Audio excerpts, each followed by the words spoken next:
It goes ZX14 with zero gravity double bubble smoked.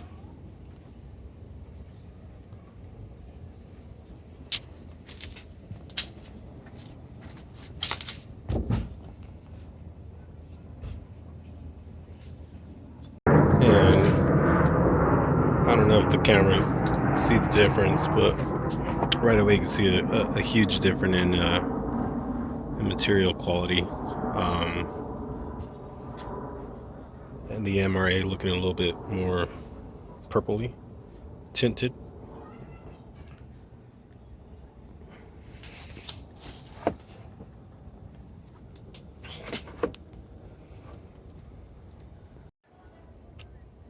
Okay, there we go. The MRA windscreen is installed, and not bad looking. Well, I guess the real test will be how it rides at speed.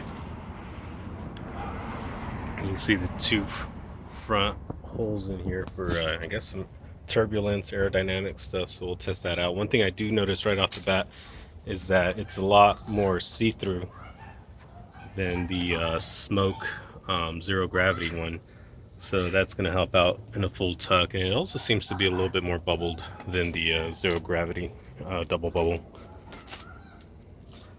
So we'll see how the ride goes. One cool thing is that they did include this fancy wancy weather stripping, which I just put on, and you can see it's basically just a tube, and I'm assuming it's just for water, which I don't really ride in the rain, so I just have it on there for aesthetics right now to see how it looks, and I'll probably end up taking it off. Yeah, how's it going? So yeah,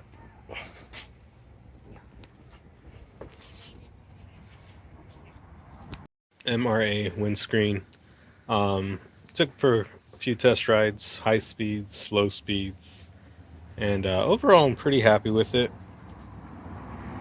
I will say between this and the zero gravity at full tuck, not too much difference. I did feel a bit difference at about 3/4 tuck, so just kind of upright. On freeways, it felt like there was a 30% drop in wind turbulence.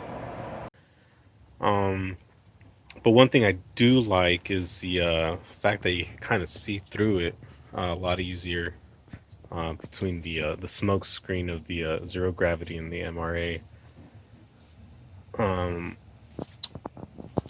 One of the other significant difference that I liked was the profile. While you're on the bike, it does feel a little bit thinner, so the bike doesn't feel as wide. It's kind of like an optical thing. But over that, very happy with it. I did take off the